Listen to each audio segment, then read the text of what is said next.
नमस्कार दोस्तों, स्वागत है आज के वीडियो में। जीएसटी की क्लासेस आपकी करेंगे स्टार्ट। उससे पहले बता देते हैं आपको सबसे इंपॉर्टेंट बात। जितनी भी चीज़ें ऑलरेडी कर चुके हैं उसको रिवीजन करते जाइए करते जाइए करते जाइए करते जाइए। डेली जितना भी कराया उतना रिवाइज कर आइए। तो यानी कि जो इंट्रोडक्शन है और जो पोजीशन बिफोर जीएसटी है वो आप दोबारा से पढ़कर आए हैं, ऐसा मैं मान रहा हूँ। और अगर नहीं आए तो एक बार गो थ्रू कर लीजिए सर, प्रिंट आउट ले आइए, एक बार रीडिंग कर लीजिए और उसके बाद जो है आगे का पढ़ना शुरू करेंगे। Introduction of GST.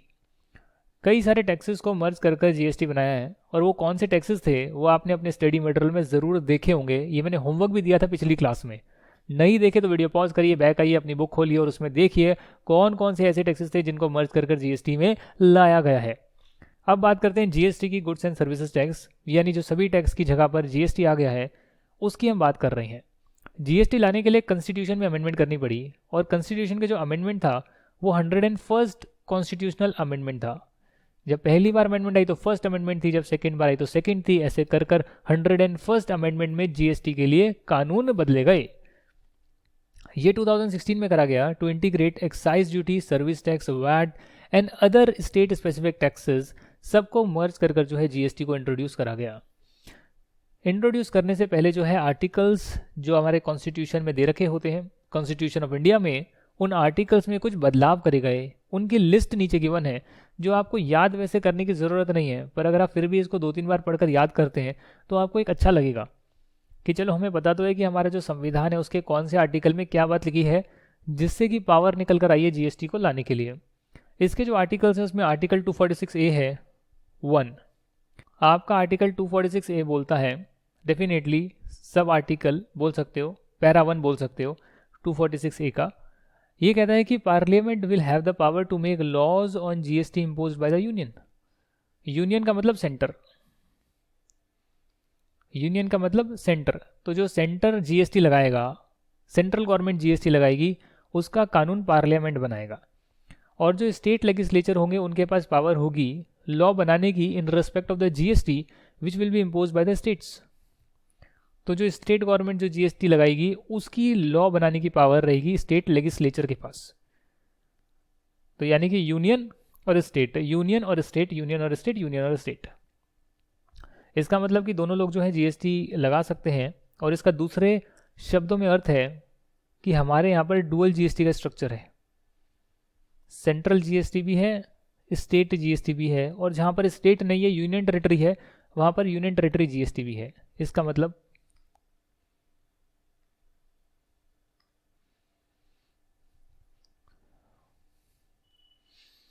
GST in India, India में जीएसटी को लाया गया। कहने के लिए तो ये एक टैक्स है, one tax, one nation one tax. पर यहाँ पर जो है कुछ ट्विस्ट लगा दिया, और ट्विस्ट ये था कि सेंट्रल गवर्नमेंट जो जीएसटी बनाएगी, सेंट्रल गवर्नमेंट जो जीएसटी लगाएगी किसी भी सप्लाई पर, गुड्स या सर्विस की, उसको सीजीएसटी बोला गया, सेंट्रल जीएसटी। और स्टेट गवर्नमेंट जो जीएसटी लगाएगी उसको बोला गया स्टेट जीएसटी। अगर स्टेट नहीं है, यूनियन टेरिटरी है, तो यूटी जीएसटी। मतलब यूनियन टेरिटरी जीएसटी लगा रही है तो उसके लिए यूटी जीएसटी एक्ट बना है, स्टेट गवर्नमेंट लगा रही है उसके लिए स्टेट जीएसटी बना है, और जो सेंट्रल गवर्नमेंट लगा रही है उसके लिए सेंट्रल जीएसटी एक्ट बना है, और उसको हम प्यार से सीजीएसटी बोलते हैं। यह आपका आर्टिकल 246A बोलता है। ठीक, आगे यहां पर लिखा हुआ है, इस आर्टिकल में लिखा है कि सीजीएसटी यानी कि जो सेंट्रल गवर्नमेंट जीएसटी लगाएगी इसकी लॉ यूनियन बनाएगी, इसकी जो लॉ है वो स्टेट गवर्नमेंट बनाएगी। ठीक है, और यूनियन टेरिटरी जो है उसकी लॉ भी सेंट्रल गवर्नमेंट बनाएगी। क्यों? क्योंकि यूनियन टेरिटरी का कंट्रोल सेंट्रल गवर्नमेंट के पास रहता है। आगे और भी चीज़ें जानेंगे, कॉन्सेप्ट को समझने में थोड़ा सा टाइम लग सकता है, ये क्या चीज़ें होती है, कैसे वर्क करती है, इसको हम समझेंगे। एक चीज़ और बता देता हूँ, 246A का पैरा 2 बता देता हूँ आपको। ये जो आर्टिकल है इसमें लिखा हुआ है कि अगर कोई इंटर स्टेट सप्लाई करी जाएगी, एक स्टेट से दूसरी स्टेट में, या एक यूनियन टेरिटरी से दूसरी स्टेट में, या एक स्टेट से किसी यूनियन टेरिटरी में, यानी कि सेम नहीं है, वो सेम स्टेट नहीं है, विद इन सेम स्टेट या with in same union territory supply नहीं हो रही है, उस केस में उसे हम इंटर स्टेट सप्लाई बोलते हैं। इंटर स्टेट सप्लाई के केस में पार्लियामेंट जो है इंटीग्रेटेड जीएसटी लगाएगी और उस पर लॉ बना सकती है, आईजीएसटी। अब ये जो 3 चीज़ें हैं ना, इसके बारे में डिस्कशन आराम से करते हैं ताकि आप डाइजेस्ट कर पाएँ कि जो वर्ड्स बार बार रिपीट होंगे इनका मतलब क्या है। देखिए, पहले तो हम एक ही चीज़ बोलते थे, वैट, एक्साइज ड्यूटी, ये जो भी है सीएसटी, सेंट्रल सेल्स टैक्स, ये और बहुत सारे अन्य टैक्सेस, उनके सीधा सीधा नामकरण थे, उनके ऐसे कंपोनेंट नहीं हुआ करते थे। यहाँ पर जो है कंपोनेंट बना दिए गए हैं, यानी कि ये कि मान लेते हैं कि आप महाराष्ट्र में हैं, शॉर्ट में एमएच लिख दिया, इसका सिंबल होता है।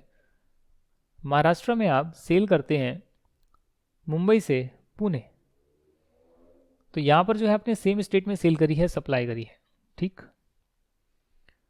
सेम स्टेट में आपने सेल करी है, सेम स्टेट में आपने सप्लाई करी है। सही बोल रहा हूँ ना मैं? हाँ जी, सही बोल रहे हो। तो इस केस में इसे हम इंट्रा स्टेट सप्लाई बोलेंगे, intra state supply. With in same state में जो सप्लाई हुई है उसमें जो जीएसटी लगेगा वो दोनों जीएसटी लगेंगे, सेंट्रल गवर्नमेंट और स्टेट गवर्नमेंट के दोनों के जीएसटी लगेंगे। यानी कि मान लेते हैं 1 लाख रुपए की सप्लाई करी है और 18% जीएसटी है, तो 18% में जो है 9% आपका होगा सीजीएसटी और 9% आपका होगा एसजीएसटी। तो बिल में ऐसे लिखा होगा कि जो आपने सप्लाई करी है वो 1 लाख रुपए, ठीक, प्लस सीजीएसटी 9,000 प्लस एसजीएसटी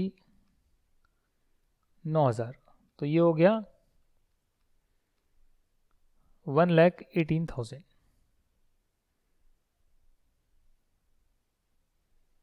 1,18,000 ये आपका ऐसे निकल कर आ गया। ये आपकी आ गई बिल अमाउंट। यानी कि विद इन सेम स्टेट भले ही सेल कर रहे हो आप, उसमें जो एसजीएसटी है उसका पोर्शन स्टेट गवर्नमेंट को जाएगा, और स्टेट गवर्नमेंट ने ही जो है एसजीएसटी की लॉ बनाई होगी, जो डेफिनेटली सेंटर ने बनाई है उससे ही मिलती जुलती लॉ बनाई होगी, कॉपी पेस्ट करके, पर उन्होंने एक नया कानून लेकर आ गए। वो नामकरण चेंज कर दिया, थोड़ी बहुत चीज़ें चेंज कर दी, बट सेम ही चीज़ है। सीजीएसटी में जो लिखा है वही एसजीएसटी एक्ट में लिखा होगा। यहाँ पर जो सीजीएसटी लगा है वो सेंट्रल गवर्नमेंट को रेवेन्यू जाएगा, ठीक है, इसमें कोई शक है? यानी विद इन सेम स्टेट आप सेल करो तो उसके 2 कंपोनेंट है, एक सेंट्रल गवर्नमेंट के लिए, एक स्टेट गवर्नमेंट के लिए। दूसरा सबसे इंपॉर्टेंट बात, अगर आप इंटर स्टेट सप्लाई करते हैं, अगर आप इंटर स्टेट सप्लाई करते हैं, एक स्टेट से दूसरी स्टेट में सप्लाई करते हैं, तब क्या होगा सर? एक स्टेट से अगर दूसरी स्टेट में सप्लाई करते हैं, लेट्स से आप महाराष्ट्र में हैं और आप कर्नाटका में जो है सप्लाई कर रहे हैं, तो ये हो गया एक स्टेट से दूसरी स्टेट में सप्लाई, इसे हम इंटर स्टेट सप्लाई बोलते हैं। और यहाँ पर जो है आईजीएसटी लगता है, यहाँ पर जो है आईजीएसटी लगता है, यानी इंटीग्रेटेड जीएसटी। 1 लाख रुपए की अमाउंट थी अगर, तो 1 लाख रुपीज़ की अमाउंट पे 18% का जो है आईजीएसटी लगेगा। जनरली सीजीएसटी और एसजीएसटी का जो टोटल होता है वही आपका आईजीएसटी होता है, ये जनरली मैं आपको बता रहा हूँ। तो अगर ये 9% की रेट थी, 9% की रेट थी, तो आईजीएसटी की रेट होगी 18%, और 18,000 लगकर ये हो जाएगा 1,18,000। ये हो गई बिल अमाउंट जो हम कस्टमर से लेंगे, और जो ये पैसा होगा आईजीएसटी का, ये आपका जाएगा सीधा सीधा सेंट्रल गवर्नमेंट को, और बाद में सेंट्रल गवर्नमेंट जो है इसको अपोर्शन करेगा स्टेट गवर्नमेंट को। हमारा जो जीएसटी है वो एक डेस्टिनेशन बेस्ड टैक्स है, डेस्टिनेशन बेस्ड टैक्स। जहाँ पर गुड्स गए उस स्टेट को जो है जीएसटी का रेवेन्यू जाता है, ये होता है डेस्टिनेशन बेस्ड टैक्स।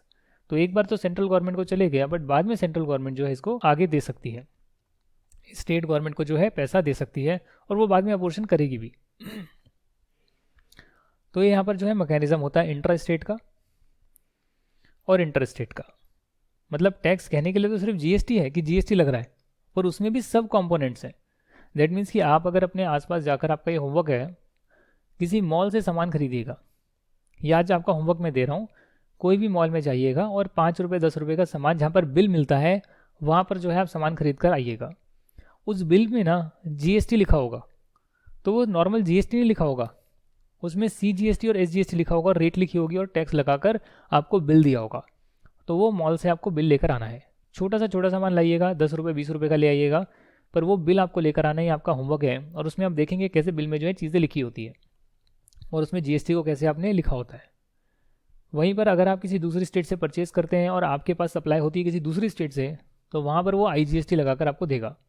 ये दोनों चीज़ें जो है आपको चेक करनी है। मेरे पास बिल पड़ा नहीं है, शायद मुझे देखना पड़ेगा, तो उसमें मैं भी देखूंगा कि IGST लगा है या CGST SGST लगा है जब मैंने बाहर से अमेज़ोन से परचेजिंग करी है, तो वो चीज़ मैं भी चेक करूंगा। फिलहाल ये आपका होमवर्क हो गया। सर अगर यूनियन टेरेटरी में सेल होगी तो क्या होगा? जैसे कि पौंडीचेरी है, चलिए पौंडीचेरी छोड़िए, आप दमन एंड दीव है, दमन एंड दीव, तो दमन एंड दीव जो है उस केस में वो एक यूनियन टेरेटरी है और with in same union territory अगर आप सप्लाई करेंगे तो बस SGST की जगह जो है UTGST लगेगा। कई लोग कंफ्यूज हो रहे होंगे, SGST UTGST CGST पता नहीं क्या है। कुछ भी नहीं है, सिंपल अगर हम सिर्फ GST लगाते हैं 18%, सिंपल आप चाहते थे कि ये हो जाए भैया 1 लाख रुपए की सप्लाई करी, 18% GST और ऐसे हो जाए 1,18,000, आपका काम खत्म। यहाँ पर बोल दिया नहीं, ऐसा नहीं है ना, कुछ रेवेन्यू स्टेट को जाएगा या यूनियन टेरेटरी को जाएगा, कुछ सेंट्रल गवर्नमेंट को जाएगा। अब एक स्टेट से दूसरी स्टेट में करिए तो विवाद ना हो, इसके लिए उस पर IGST लगाकर सेंट्रल गवर्नमेंट पैसा लेगी, बाद में जो है स्टेट को दे देगी। तो इसके जो है कई कंपोनेंट्स बना दिए गए हैं ताकि सारी स्टेट में और सेंटर में जो है रेवेन्यू बढ़ जाए। दैट्स वाई जो है GST के कंपोनेंट्स बना दिए हैं। स्टेट गवर्नमेंट को जाएगा वो स्टेट GST, सेंटर को जो जाएगा वो CGST, जो इसकी रेट है वही इसकी रेट होती है। अगर एक स्टेट से दूसरी स्टेट में सप्लाई होगा तो उस केस में हम सीधा ही IGST लगाते हैं, सिर्फ GST नहीं लिखते। बिल में आप चेक करिएगा, ये आपका होमवर्क है, बिल लाइएगा, उसमें कहीं पर भी GST नहीं लिखा होगा, या तो SGST या CGST IGST ऐसे लिखा होगा, और यूनियन टेरेटरी में तो UTGST लिखा होगा। In case of inconsistency between the laws made by the parliament and laws made by the state legislature, law made by the parliament shall prevail। एक पर्टिकुलर टेरिटरी है, इसको आप समझिएगा, ये हमारे पूरे एक्ट के लिए है।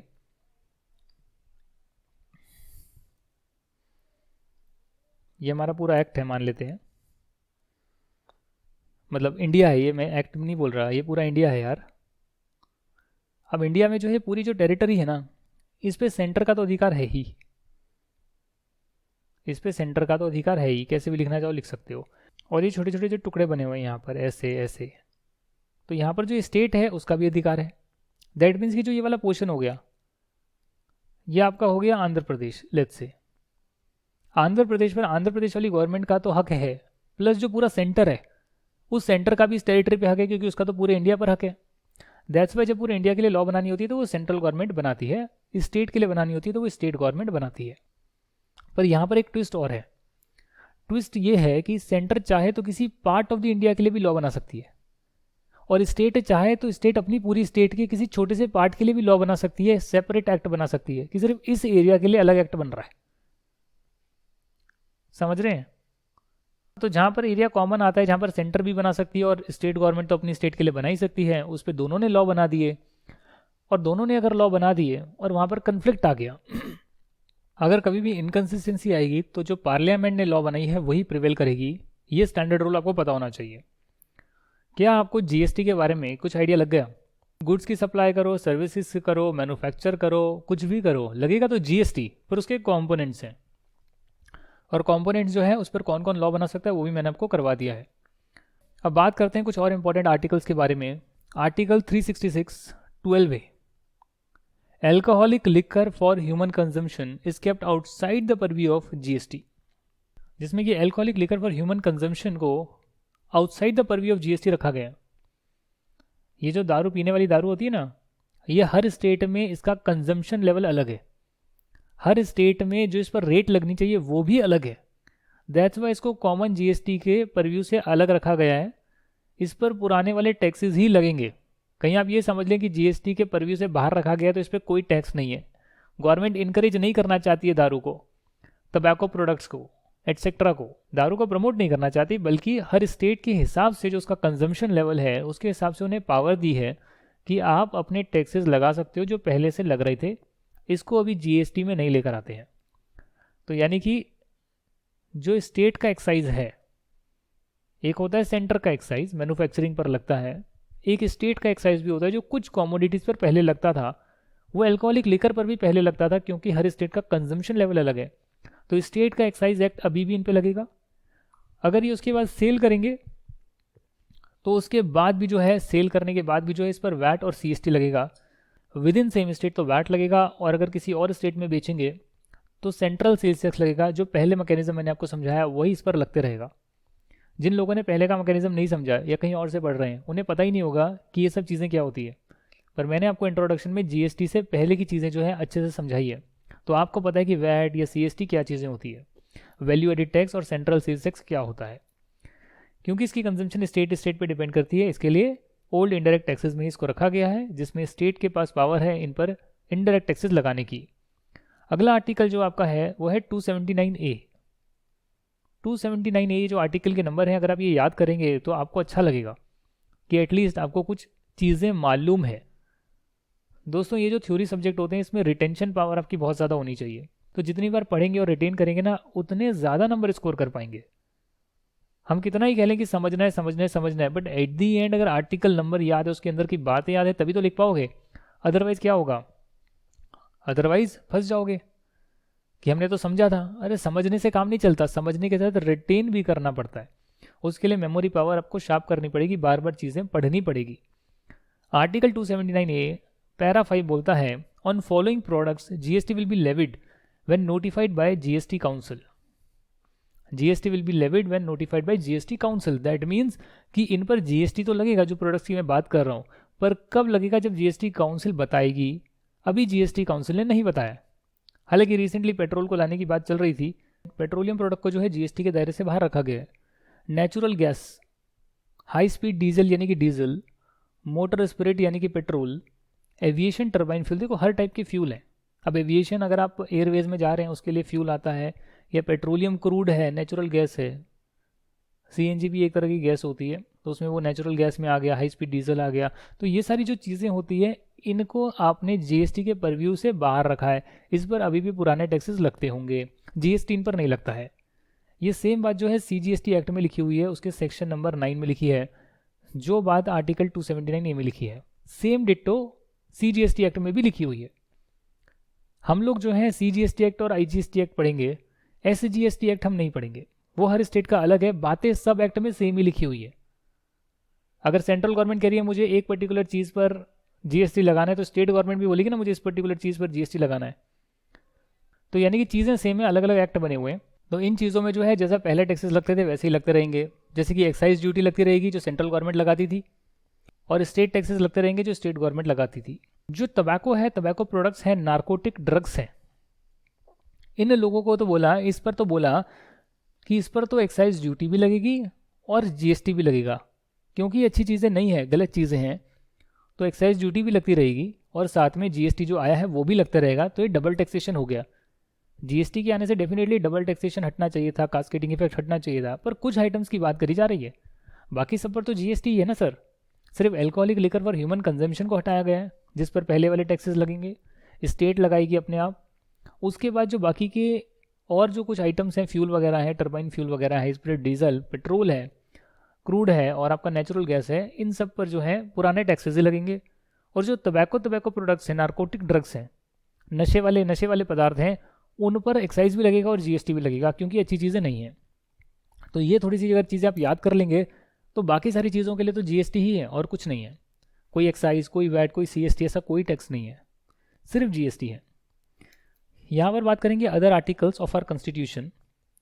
वो क्या कहते हैं? आर्टिकल 265 कहता है, वो पावर देता है गवर्नमेंट को कि वो टैक्सेस लेवी कर सकते हैं। वो कहता है कि गवर्नमेंट टैक्स तो लेवी कर सकती है, but tax can be levied only by authority of law, that is by making an act. Article में बता दिया कि अगर गवर्नमेंट को टैक्स लेवी करना है तो उसके लिए पहले कानून बनाना पड़ेगा, और उस कानून के तहत जो है आप टैक्स ले सकते हैं। ये नहीं हो सकता आप ज़बरदस्ती जो है लोगों से पैसा लेंगे। अभी कोई लगान देने का टाइम नहीं है, कोई ब्रिटिशर्स का राज नहीं है। आपको पूरा एक्ट बनाना पड़ेगा, उस एक्ट के तहत जो है उसमें बातें लिखी होगी, और फिर आप एक सिस्टमैटिक तरीके से अपना टैक्स जो है कलेक्ट करेंगे।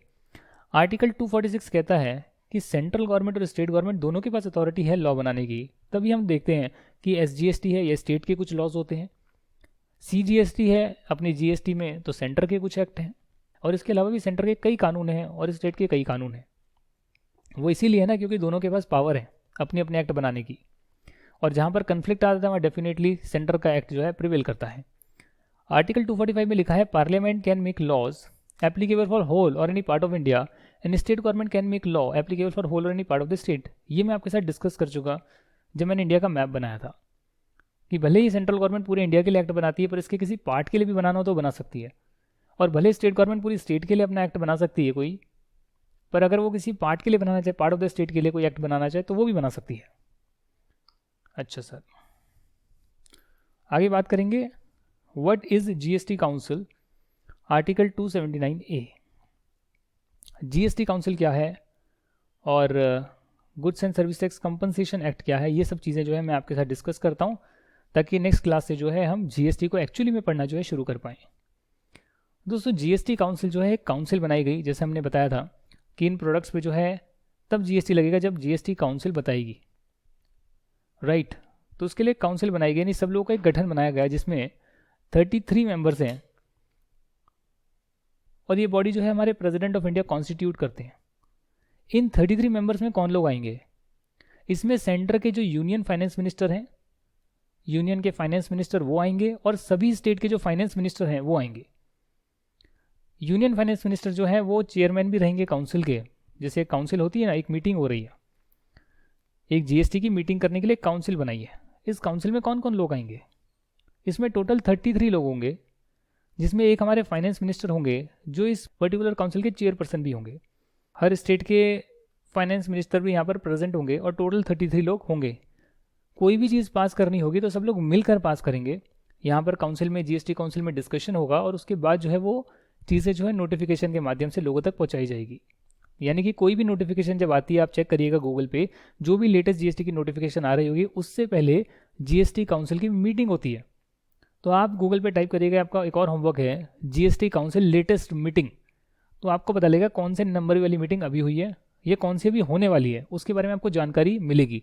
और ये आपका होमवर्क है, बस गूगल पे एक लाइन ही तो टाइप करनी है और ये देखना है कि कौन सी मीटिंग होने वाली है या कौन सी हो चुकी है। और अगर लिंक पे क्लिक करेंगे तो ये भी आ जाएगा उस मीटिंग में क्या कुछ हुआ था, तो एक दो पैराग्राफ रीड भी कर सकते हैं। ये आपका होमवर्क है। तो यहाँ तक मैंने आपको बता दिया कि इसमें कौन कौन लोग होते हैं। इस काउंसिल का मेन फंक्शन होता है कि ये यूनियन को या स्टेट को, यानी कि सेंटर को या स्टेट को रिकमेंडेशन दे कि भैया ये चीज़ आपको चेंज करनी है, यानी कि ये टैक्स रेट में बदलाव करने हैं, ये एग्जेम्पशन देना चाहते हैं, इन चीज़ों पर हम जीएसटी माफ़ करना चाहते हैं जो बहुत नेसेसरी चीज़ें हैं, हम कुछ थ्रेशोल्ड लिमिट में चेंज करना चाहते हैं कि भैया इससे ऊपर का लिमिट होगा ना, इससे ऊपर का टर्नओवर होगा तो रजिस्ट्रेशन लेना होगा, इससे कम का होगा तो रजिस्ट्रेशन नहीं लेना होगा। तो वो लिमिट क्या है वो हम बताएंगे। हम ना इतनी अमाउंट तक एग्जाम रखेंगे, इससे ऊपर वाली अमाउंट को टैक्सेबल रखेंगे, वो लिमिट ये जीएसटी काउंसिल बताएगी। उसके बाद अगर डिस्प्यूट रेजोल्यूशन है, कहीं पर विवाद है, स्टेट का कुछ विवाद आ रहा है, कहीं पे कोई कन्फ्लिक्ट आ रहे हैं, लोगों की समस्याएं हैं, उस पर ये डिस्कशन करेंगे और रेजोल्यूशन लाने की कोशिश करेंगे। तो ये जीएसटी काउंसिल का मतलब होता है, इनका फंक्शन होता है, और आर्टिकल 279A में इनके बारे में लिखा है। अब बात आती है कि जब ये डिसीजन लेने वाले होंगे तो उस केस में जो है सेंटर ने एक अड़ंगी डाल दी और सेंटर ने ये कहा कि कोई भी डिसीजन अगर आप लेना चाहेंगे तो उस केस में 75% वोटिंग आपको फेवर में करनी पड़ेगी उस डिसीजन के, तब वो चीज़ पास होगी। यानी कि एक तरह से स्पेशल रेजोल्यूशन हो गया। 75% लोग, वैसे तो किसी डिसीजन के लिए 50% से ज़्यादा लोग एग्री करने चाहिए, पर जीएसटी काउंसिल में 75% या उससे ज़्यादा लोग एग्री करने चाहिए, एटलीस्ट 75%। यहाँ पे जो इन्होंने पंगा डाला है वो ये है कि सेंट्रल गवर्नमेंट जो है has 33.33% weightage in total votes. उन्होंने कहा जो भी वोटिंग होगी उसमें सेंटर का, वैसे तो एक ही वोट है क्योंकि इनका एक ही फाइनेंस मिनिस्टर है, बाकी तो स्टेट के फाइनेंस मिनिस्टर्स हैं, इनका एक ही वोट जो है उसकी वेटेज 33.33% होगी, और बाकी जो सारे स्टेट का वोट होगा उनकी परसेंटेज 66.67% होगी। तो यानी कि अगर सभी स्टेट एक पर्टिकुलर डिसीजन के लिए एग्री कर रहे हैं तो भी टोटल इनका बनेगा 66.67%। और अगर सेंटर ने मना कर दिया तो उस केस में 75% हो ही नहीं पाएगा, और अगर 75% नहीं हो पाएगा तो उस केस में जो है आप उस डिसीजन को इम्प्लीमेंट ही नहीं कर पाएंगे। तो कहीं ना कहीं सेंटर ने एक चालाकी करी है कि हमारी मंजूरी के बिना आप कोई भी डिसीजन को पास नहीं कर सकते हैं। यूनियन गवर्नमेंट की कंसेंट जरूरी है, यानी कि उनके पास एक वीटो पावर है, उनके डिसीजन के बिना सारे डिसीजन अधूरे हैं क्योंकि टोटल 75% वोटिंग बनेगी ही नहीं। अब इसके लिए जो है काफ़ी सारे कैलकुलेशन वाले क्वेश्चन आ सकते हैं कि भैया इतना सेंटर ने वोट करा, इतना स्टेट ने करा, बताओ कि क्या वो डिसीजन पास होगा या नहीं होगा। तो चीज़ें हो सकती है टेक्निकल, हम लोग क्या कर रहे हैं, समरी कर रहे हैं, हम लोग प्रोविजंस को समझ रहे हैं। आपकी बुक में क्वेश्चन है क्या? नहीं है, आपकी बुक में क्वेश्चन नहीं, वरना मैं यहाँ डाल देता। बुक में जो होगा वो सारे क्वेश्चन तो हम डिस्कस करेंगे ही। ये पूरा समरी होने के बाद हम आपकी स्टडी मटेरियल के क्वेश्चन भी डिस्कस करेंगे। बट फिर भी जो है मैं आपको आगाह कर रहा हूँ, इस पर कुछ टेक्निकल क्वेश्चन कोई पूछना चाहे तो पूछ सकता है। इसके लिए आप पास्ट ईयर के पेपर ट्राई कर सकते हैं। आगे बढ़ते हैं, गुड्स एंड सर्विसेज नेटवर्क की बात करते हैं, जीएसटी। गवर्नमेंट ने कहा कि भैया जी गुड्स एंड सर्विसेज टैक्स है, इसका एक जाल बिछाना होगा, नेटवर्क बिछाना होगा ऑनलाइन। और ये ऑनलाइन नेटवर्क जो है वो gst.gov.in है। इसको जो मैनेज करता है वो goods and service tax network है, यानी कि आईटी इंफ्रास्ट्रक्चर प्रोवाइड करना और गवर्नमेंट की जितनी भी चीज़ें हैं, ऑनलाइन चीज़ें, उसको प्रोसेस करना, उसके लिए कोई ना कोई तो बंदे चाहिए थे ना। उस ऑर्गेनाइजेशन को बनाया गया, जीएसटी नाम दिया गया। एक नॉन प्रॉफिट ऑर्गेनाइजेशन थी जिसको सेक्शन 8 कंपनी में बना दिया गया, और अब सेक्शन 8 कंपनी से इसको जो है गवर्नमेंट कंपनी में भी कन्वर्ट कर दिया गया है। तो जीएसटी ने गवर्नमेंट कंपनी है जिसका काम है कि गवर्नमेंट को इंफ्रास्ट्रक्चर प्रोवाइड करे जीएसटी के लिए। उसमें वो फैसिलिटेट करेगी कि ऑनलाइन आप रजिस्टर करा पाएँ, रिटर्न भर पाएँ, टैक्स पेमेंट को मैच कर पाएँ। एक बंदे ने दूसरे का जो टैक्स दिया है कलेक्ट कर तो आपस में मैच हो जाए कि भाई अगर मैंने कोई सामान खरीदा और सामान खरीदने के टाइम मैंने टैक्स पे करा और मैं आगे उससे कुछ मैन्युफैक्चर कर आगे बेचूंगा तो टैक्स कलेक्ट करूंगा, तो जो टैक्स कलेक्ट करा उसमें से माइनस करूंगा जो ऑलरेडी पे कर चुका हूं, तो वो मैचिंग हो जाएगी कि जो मैंने ऑलरेडी पे करा था वो सामने वाले ने जो है जमा करा दिया होगा, वो सामने वाले ने जमा करा दिया होगा, तो तभी जो है मैं उसका क्रेडिट ले पाऊंगा, माइनस कर पाऊंगा। भले मैंने सामने वाले को पे कर दिया बट सामने वाले ने जमा नहीं करा है तो उसका क्रेडिट मुझे नहीं मिलेगा। तो ये सारा जो मैचिंग कॉन्सेप्ट है ना, ये सब भी ऑनलाइन हो सकता है। रिटर्न भरेंगे, डिटेल जाएगी, तो सब कुछ होगा ऑनलाइन। पर कब होगा? जब एक प्रॉपर सिस्टम होगा। वो सिस्टम प्रोवाइड करने का काम goods and service tax network का होता है। MIS रिपोर्ट गवर्नमेंट को देना कि भाई मंथली आपका इतना टैक्स जो है आपके पास आ रहा है, इतना फॉल हुआ है, इतना राइज हुआ है, वो सारी रिपोर्टें वगैरह जनरेट करना। बैक एंड पर जो इंजन है, सिस्टम है, सर्वर्स लगे हुए हैं, उसमें सारी चीज़ें मैचिंग हो जाए कि एक ने जो पे करा है वो दूसरे ने क्रेडिट लिया, वो सब आपस में मैच हो जाए और उसके बाद जो है प्रोसेस उसको कर जो है गवर्नमेंट को रिपोर्ट दी जाए। वो सारा काम GSTN करता है। यहाँ तक की बात क्लियर है? मैं आपको एक और होमवर्क दे रहा हूँ। मैंने कई सारे आपको होमवर्क दिए हैं। एक तो आपको कोई सामान खरीदना है मॉल से, जिसका बिल आपको मिलेगा, उसमें आप चेक करेंगे क्या GST लगा है, ये आपका होमवर्क है। नेक्स्ट क्लास से पहले आपको ये परफॉर्म करना है। दूसरा आपका होमवर्क ये है कि आप गूगल पे टाइप करेंगे और टाइप कर आप देखेंगे GST काउंसिल की कौन सी लेटेस्ट मीटिंग अभी हुई है और कौन सी होने वाली है, और उसमें क्या बताया गया था उसको खोलकर आप पढ़ सकते हैं। इसके बाद जो है आप gst.gov.in की वेबसाइट है, इसको विजिट करेंगे, क्योंकि यही goods and service tax network ने प्रोवाइड करी है। ये जो पूरा पोर्टल है GST यानी कि गवर्नमेंट कंपनी जो है goods and service tax network की, वो मैनेज करती है। तो इस पोर्टल को भी खोलकर देखना है। यहाँ पर आप शायद क्लिक भी कर सकते हैं, अगर PDF फाइल आपके पास है तो उस पर भी क्लिक करेंगे, ओपन हो जाएगा ब्राउजर में। तो ये भी आपको एक और होमवर्क मैंने दिया है। अगर होमवर्क को पूरा करेंगे तभी आपको मज़ा आएगा और GST को समझने में और गहराई से समझने में बहुत अच्छा लगेगा आपको। लास्ट कॉन्सेप्ट आ रहा है goods and service tax compensation to states act 2017। ये एक्ट अब जो है ख़त्म होने वाला है। ये सिर्फ 5 साल के लिए लाया गया था, 18, 19, 20, 21 और 22 में ख़त्म हो जाएगा ये। इस एक्ट का ये पर्पज़ था कि जब जो है GST आया तो कहीं ना कहीं पहले जो अलग अलग वैट था अलग अलग स्टेट में, उस पर अलग अलग स्टेट अलग अलग रेट से चार्ज करती थी। अब GST आ गया तो GST में भले ही स्टेट गवर्नमेंट को SGST का पोर्शन मिलेगा, पर हर स्टेट की रेट जो है वो तो सेम रहेगी। अक्रॉस द कंट्री जो रेट्स हैं वो जनरली सेम ही है, SGST की रेट सेम ही है। रैशनलाइज कर दिया टैक्स सिस्टम को, तो वहाँ कहीं ना कहीं किसी स्टेट को आनाकानी हो सकती है कि भाई पहले हम 20% कलेक्ट कर रहे थे, आपकी GST में जो है 18% है तो 2% का लॉस हो गया, या उसमें जो है 12% है GST में तो हमें लॉस हो रहा है रेवेन्यू का, या किसी स्टेट में ज़्यादा रेवेन्यू आएगा किसी में कम आएगा। तो कई स्टेट जो है हो हल्ला करने लगे कि हमें रेवेन्यू का लॉस होगा, अभी हमारा वैट चलता है, बहुत सारे और टैक्स सिस्टम हमारे चलते हैं, वो सब आप बंद कर रहे हो। GST के नाम से एक अलग लॉ दे रहे हो आप, और उसमें जो है आपका अलग रेट होगी तो उससे हमें रेवेन्यू का लॉस हो सकता है। तो प्रॉब्लम हो रही थी, प्रॉब्लम क्रिएट हो रही थी। स्टेट ने हो अल्लाह के हंगामा मचाया तो गवर्नमेंट ने एक एश्योरिटी दी, देखिए जो भी आपका रेवेन्यू का लॉस होगा उस रेवेन्यू के लॉस को हम कंपनसेट कर देंगे, और उसके लिए हम ओरली नहीं बोल रहे हैं, उसके लिए हम एक कानून बना रहे हैं, goods and services tax compensation to states act 2017। Imagine करिए सारे जब GST मिल गए तो कई सारी स्टेट्स को जो है रेवेन्यू लॉस का जो है फियर था। सेम रेट आ गई सारे आइटम्स पे, एक आइटम पर सेम रेट आ गई अक्रॉस द कंट्री, कई स्टेट्स को दिक्कत हो गई इससे। तो उनका स्टेबल रेवेन्यू इंश्योर करने के लिए क्या हुआ, एक एक्ट को लाया गया, और इस एक्ट में बोला गया कि जो सेंट्रल गवर्नमेंट है वो इंश्योर कर रही है आपको कि कंपनसेट करेगी जो भी आपका रेवेन्यू में लॉस होगा which individual states have earned in the year 2015-16. Also, the central government ensured 14% growth rate in revenue to the states for 5 years. यानी जो पिछला साल था, जीएसटी आने से पिछले साल का जो रेवेन्यू था वो तो आपको मिलेगा ही मिलेगा। उस रेवेन्यू से अगर हम कम दे रहे हैं तो दिक्कत आपको होगी ना, हम कम नहीं देंगे। हम आपको उतना एश्योरिटी देते हैं और हर साल उस पर 14% एक्स्ट्रा ही देंगे, ये गारंटी दे रहे हैं। तब स्टेट जो है एग्री हो गई कि हाँ जी जीएसटी आप ले आइए, और 5 साल में सारी चीज़ें जो है सिस्टमेटिकली हो जाएगी, तो उसके बाद फिर हम जो है मैनेज करते रहेंगे।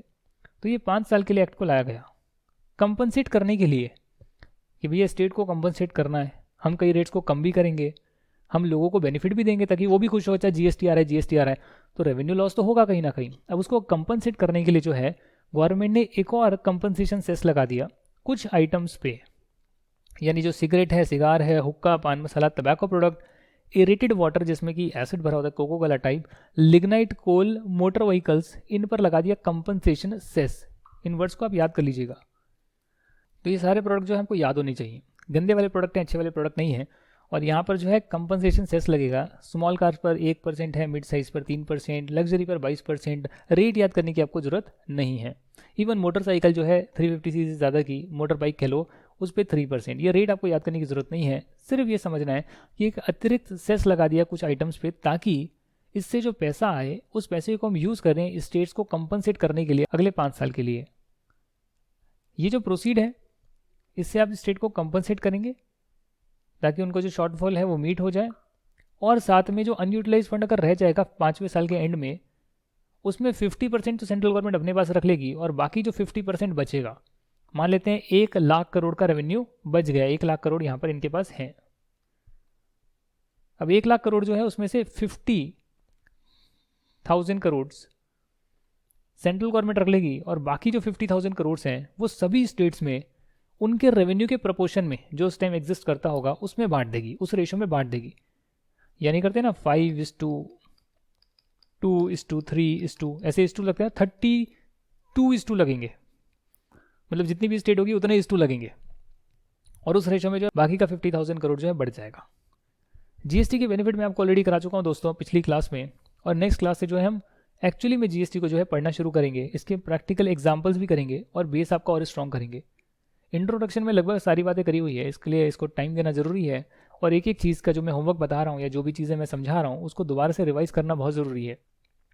अगर आप रिवीजन करते हैं, रिसर्च करते हैं, मेरा कहा हुआ मानते हैं, तो डेफिनेटली आप इस सब्जेक्ट में पास हो पाएंगे, और अपना स्टडी मटेरियल भी साथ में रीड करते हैं when we complete this chapter, तो डेफिनेटली आप जो है अच्छे नंबर ला पाएंगे। खुद पर विश्वास रखिए, मेहनत करते रहिए। अगर आप वीडियो लेक्चर्स वगैरह देख रहे हैं और सिर्फ देख ही रहे हैं और खुद से मेहनत नहीं कर रहे तो कहीं ना कहीं दिक्कत होगी। तो वीडियो लेक्चर्स आपको आधा रास्ता तो पार करा सकते हैं, बट पूरा रास्ते के लिए आपको खुद से एफर्ट भी करने पड़ेंगे, जो कि आपकी सेल्फ स्टडी। तो गाइड मैं करते रहूँगा, मेहनत आपको करनी है। हम मिलेंगे अगले वीडियो में, बात करेंगे जीएसटी के बारे में डिटेल में। तब तक के लिए थैंक यू सो मच। जय हिंद एंड बाय बाय।